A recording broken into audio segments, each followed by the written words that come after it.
now see what I can do, shall we?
Vibranium's light.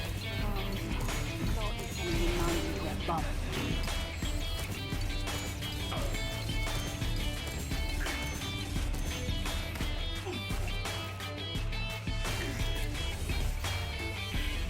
want to watch my sonic energy tear you up.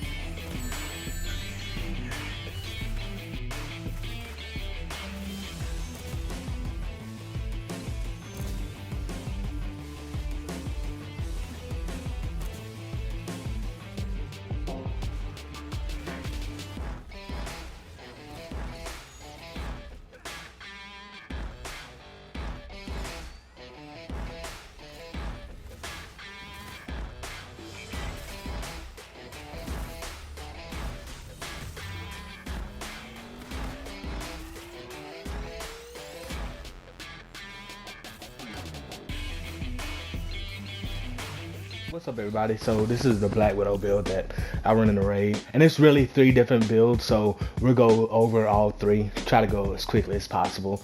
With it, the main thing is this belt right here. This belt is used for pretty much all 3 of them. So for mobs specifically, this is the setup that I use. So like in the beginning of the raid, so like right in the beginning of the raid, even for the spider I'll use this setup sometimes, but I'll take 1 or 2 pieces off. But this is strictly for like mobs, so right in the beginning of the raid, right before you go into the anti-metal room too. This is one of the best setups that I've been able to find, and it starts with this infiltrator's belt, and specifically the 3rd and the 2nd perk. But you can get it in a 16 hit heroic recharge burst as well. But the thing is, you want to have rampage spark because there's a lot of small enemies in the raid, and whenever you activate your ultimate or your support heroic, and you can really run any support heroic you want in the raid. Typically I'll actually run shadow gifts, but for Black Widow herself, quite frankly, the best option are these 2. But for your teammates, this one is very helpful. And you also want to have this assault heroic on right here. And this one, that's going to give you your assault heroic back. Anytime you activate your ultimate or support heroic, it can proc that rampage spark perk. The same thing goes for this fontless buff. So whenever you activate your support or your ultimate heroic, it can proc this buff as well.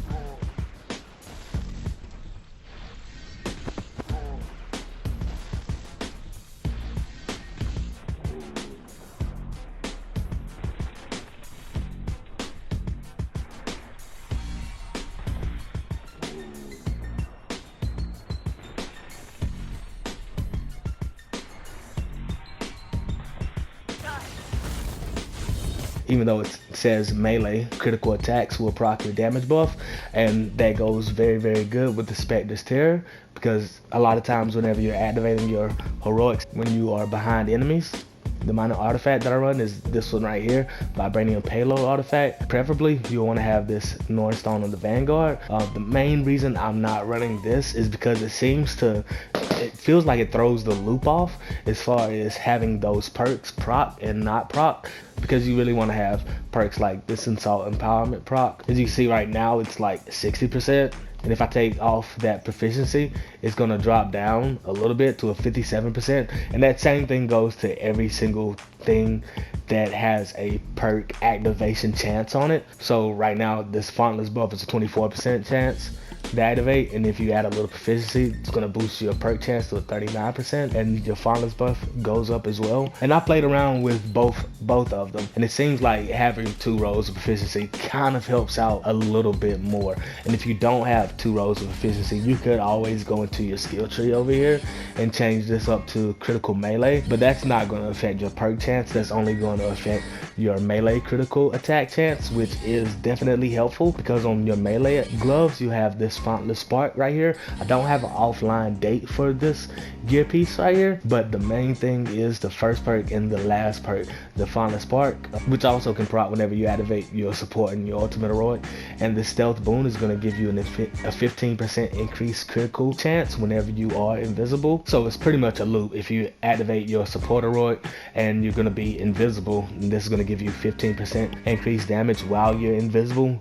Something is going to activate, whether it's your damage buff activating, or whether it's your heroic recharge burst from the Fontless perk activating, or if you want to switch it up and run this North Stone of the Vanguard, then that's going to activate too, which is going to give you heroic recharge back, which may not seem like a lot at 19% heroic recharge rate across the board, but whenever you are invisible and all of your buffs are active, it makes a huge difference just by running this perk. But you still would like to have the stats and the perk chance to match. Now another gear piece that I also run for slot 1 is this Fontless Spark Glove right here. This will actually increase your heroic recharge even further, and that's going to boost it up to at least a 600%. So anytime you're dealing damage from melee attacks, you have a chance to activate this Fontless Spark. And anytime you activate your heroics, like we mentioned before, you have a chance to activate this. The reason why I run this one over this one, both of these are very, very good. This seems to have more steady damage, probably because of the boon, and because 600% heroic recharge can be a little bit overkill sometimes, but either way it goes, both of these are very good pieces. And I know we talked about Invigorating Bite earlier. You want to make sure that you have this on, so anytime that you defeat an enemy with your assault heroic, there's a chance to refund your assault heroic. And not only that, you can actually hold down on your assault heroic, and there's a chance that it could proc this assault empowerment perk, which is going to put you overcharged. Once you overcharge, you get another 15% increased crit chance.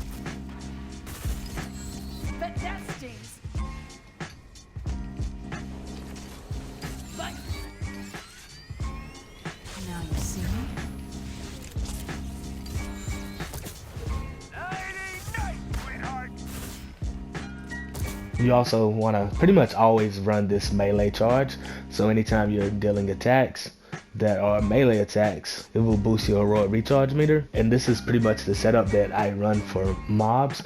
So the Fontless Spark on the gloves, and again I'll go back and forth between these two, and I strictly run this Discordant Arsenal on slot 2, and slot 3 this Discordant Guise with 15% increased damage while invisible. Infiltrator's Belt with Rampage Spark, Triple Valor Minor Artifact.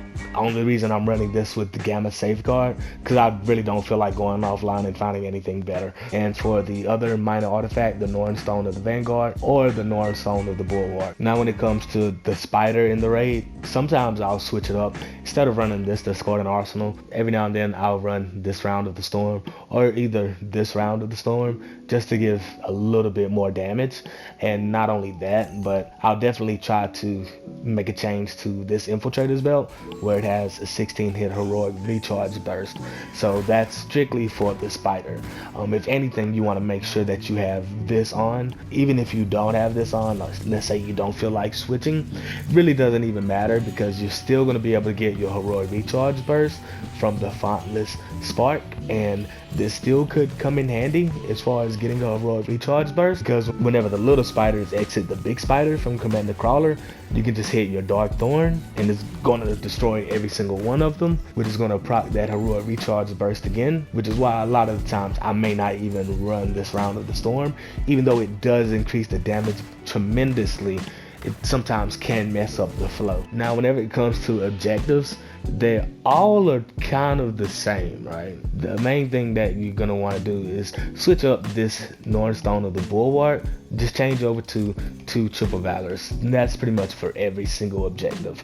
And that's whenever you're destroying the side of the forge or the anti-metal room, whatever the case may be. Those are pretty much the only objective-based things within the raid, and the eye as well. Now for the forge, I like to run 2 Triple Valor minor artifacts. So I just took off this Northstone of the Bulwark and just put on 2 Triple Valor minor artifacts.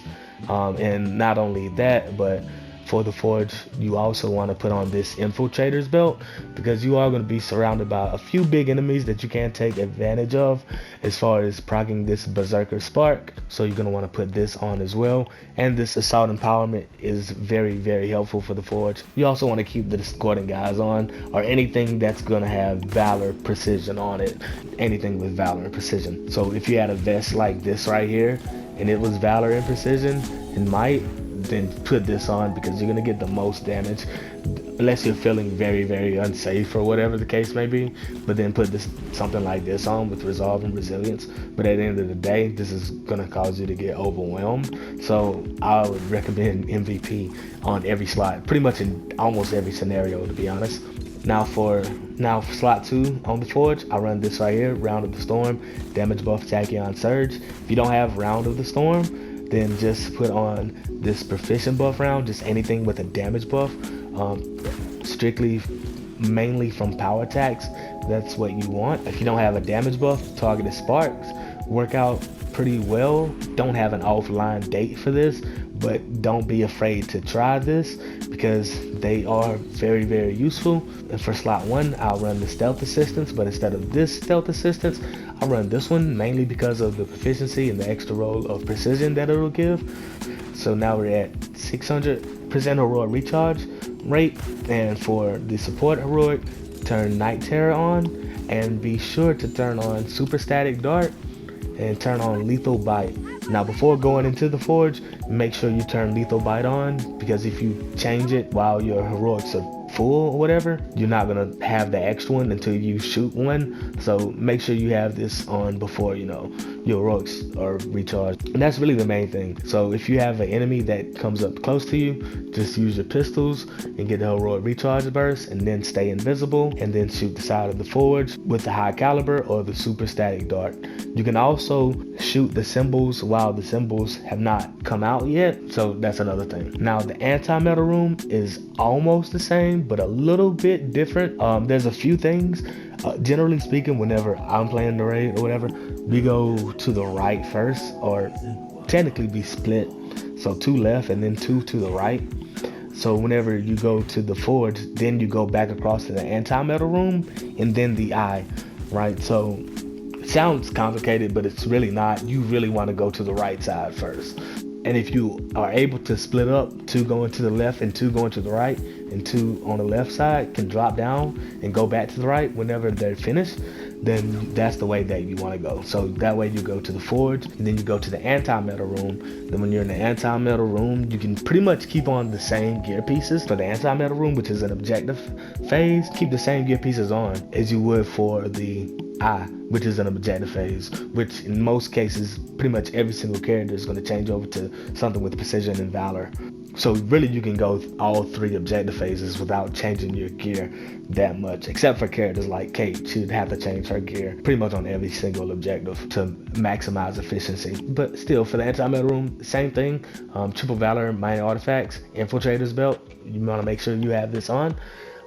Discordant guys, again, anything with valor and precision on it. Damage buff on slot 2, we'll come back to that. This lightweight empowerment mainly for the heroic recharge on it, and I know you can increase your damage by putting on pieces like this right here, which is great to do. Black Widow can pretty much solo even without the extra damage, but you can add extra damage if you would like to and put on something like this Red Room coil. But generally speaking, it does not work out as well, because you're going to exhaust all of your heroics during that one phase, and you're not going to have your heroics back for the eye, and that's why you'll end up running a raid that's 35 minutes instead of 25 minutes. So don't worry too much about the necessary damage that you're dealing. Worry about the heroic recharge. That's really it. And that leads back to slot 2. And what I found best for the anti-metal room really is a targeted spark, because that way you can keep shooting the super static darts at pretty much every single vibranium now. And it definitely helps by having 678% heroic recharge rate. And that way you can use your support heroic, which you want to have increased crit chance by 25%, and you want to have mortal cloak on as well to increase your teammates crit chance by 30%.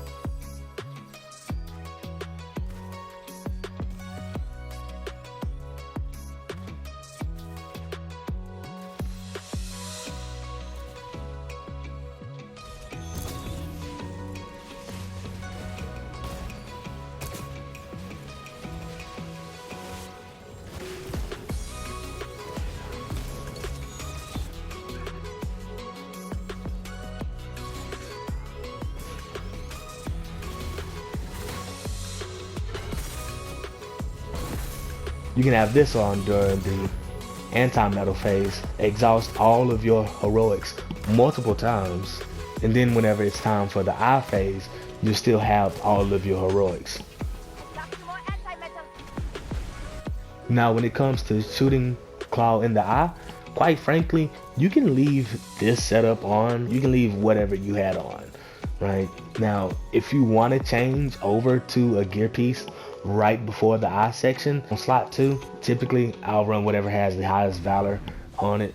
Valor is going to increase your assault heroic damage, and I'll actually try to run this just to see if I can get the proficient buff to proc. Sometimes it will proc during the initial blast, sometimes it doesn't. If you wanted to switch up your vest, you can go for something like this right here, this lightning potentiator. It's going to increase your damage on your assault heroics a little bit. I prefer to have this lightning potentiator on slot 2 because the chance of this procking is low on the eye. Like I can never get it to proc in time, and what I mean by in time is you're going to want to have this dark code on for the eye phase. And whenever the eye phase begins, you're just gonna pretty much activate your support heroic, your ultimate heroic, and shoot all of your widow's bites. Then activate your dark code and then shoot the rest of your widow bites.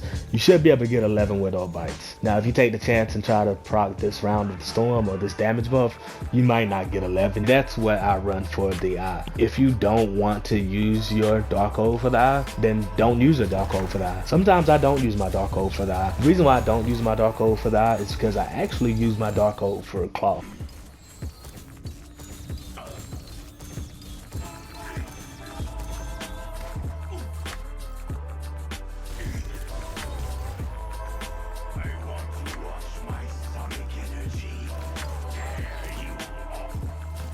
Damage phase, this is the way that I've been doing the damage phase as of recently. I'll go and put a 16 hit buff on right here, and for slot 1 I'll run this lightweight empowerment. This one specifically because of the crit chance. There's this one that I have that I won't run because it does not have that extra, you know, proficiency on it, and it doesn't have the precision on it as well, but I'll run this one because of the stat difference, even though the perks are the same. And for slot 2 I'll run this one right here, Valor Precision Might. Really you want Valor Precision Pistols High Caliber, and specifically Vibranium. You don't want to shoot Klaw with Sonic or Cryo, whatever. You don't want to try to battery with a negative, so you can't run a negative on slot 2 and expect to deal damage, even if that negative is a battery. Like if you have a Tachyon Surge or whatever, it doesn't matter. Like you can't do it. You can't even run this right here and expect. So let's say Klaw has a bunch of cryo on him, right, and you shoot Klaw with this high caliber and you have Tachyon Surge, you're gonna do less damage than you would if you would have like shot Klaw with this without a damage buff. So you want to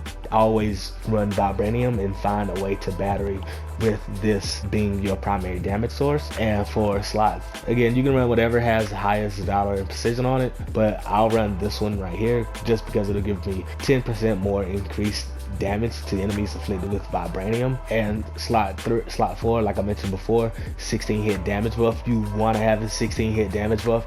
Like even if you don't have this Infiltrator's belt, which I mean there's a date for it, just run anything with a 16 hit damage buff buff and just stay away from Klaw. And it's pretty much the same thing as the eye phase. So you want to have Taser Dart because that's how you're going to apply Shock to Klaw. And Lethal Bite, just to have that extra Widow Bite. Shoot them with your pistols, get a damage buff, activate your Assault Heroics while Vibranium is on them. You should be able to get pretty much all of your Assault Heroics off while Vibranium is on them, especially if you have a teammate hitting them with Vibranium. If you have a teammate hitting them with Vibranium, then you're set, to be real. So then activate your Dark Hole, then hit them again with the rest of the Widow Bites. Now you can run this Red Room Corset right here, which they don't make in the game anymore like this. I'm so happy I still have this piece. This is going to boost your heroic recharge. Oh, over 1,000. Oh, I hit the 1,000 mark. I never hit the 1,000 mark. This is going to boost your heroic recharge rate to at least like 900% with these 3 on. And you'll be able to hit Klaw with like 15, 16 with those bites. Something ridiculously high amount. You may be able to pull off a few more. The only problem is your heroics recharge back so quickly that by the time you shoot one, like one of them is already back.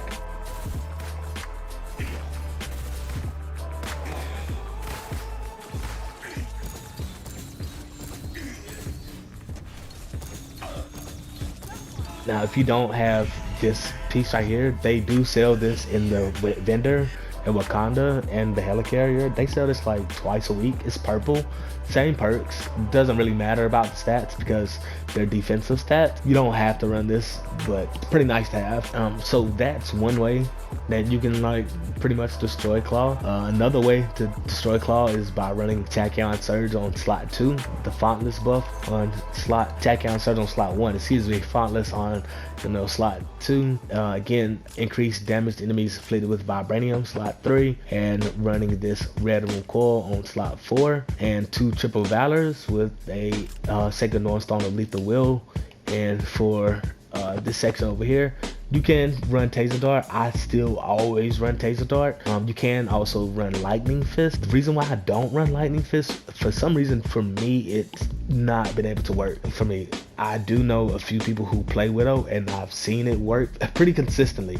So this works extremely consistently for me. Now, the few times that I have done this, it has not worked out for me that well. But I know that it does work because I've seen it, and it does a lot of damage. And you can do the same thing with Tachyon Surge on slot 2, and just put the increased damage on slot 1, and just make sure that your teammates are putting Vibranium on Klaw, and that's gonna slap extremely hard. Now, another way to one phase Klaw, I've done this a few times, as much heroic recharge burst as possible. So Fontless Spark on the glove, Discordant Fontless buff on slot 2, increased damage on slot 3. Now this one right here can be interchangeable for this one, but you probably want to have this Reverberation Breaker and pray that Klaw has Vibranium on him, which he more than likely will have Vibranium on him. And then for your slot 4 piece, probably really want to have a heroic recharge burst. Just get it up to 600%. And then for your minor artifact, Northstone of the Bulwark. And for your skills,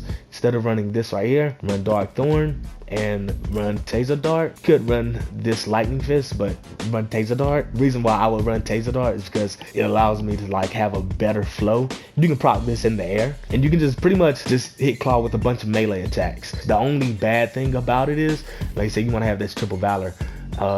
I mentioned earlier you want to have your primary damage source being Vibranium for Klaw. Black Widow is extremely, very strong as far as her burst damage. Does not always apply to her whenever it comes to her heroic, but really doesn't apply to any character whenever it comes to heroics. You just want to make sure that Vibranium is on them, is on Klaw, right? So as long as Vibranium is on Klaw, you can hit them with the heroic. So that's why this Northstone is a Bulwark right here, just to ensure that the Vibranium is on Klaw on every single melee hit. Unless you have a teammate who's definitely going to be running Vibranium melee attacks, crit. And like I mentioned before, earlier in the video, it's not just your melee attacks that will proc this Fontless Spark or this Fontless buff. It's activating your heroics, which you're going to be able to activate your heroics because Klaw is a pretty huge enemy. He's pretty hard to miss. And this Dark Thorn has a pretty wide area as well. And then you got this Sacred Northstone of Lethal Will too, just that for that increased damage. So yeah, that's pretty much the setup that I run for the Klaw raid. Those are pretty much the variations that I run. There aren't that many other gear pieces that I have like in my inventory.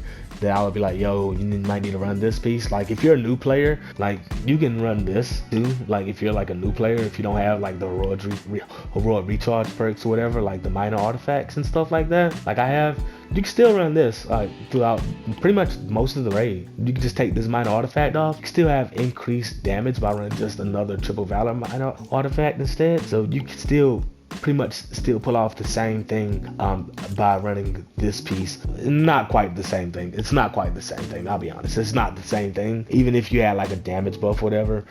But by the time you 160, if you're playing the raid, then you have one of these pieces like this.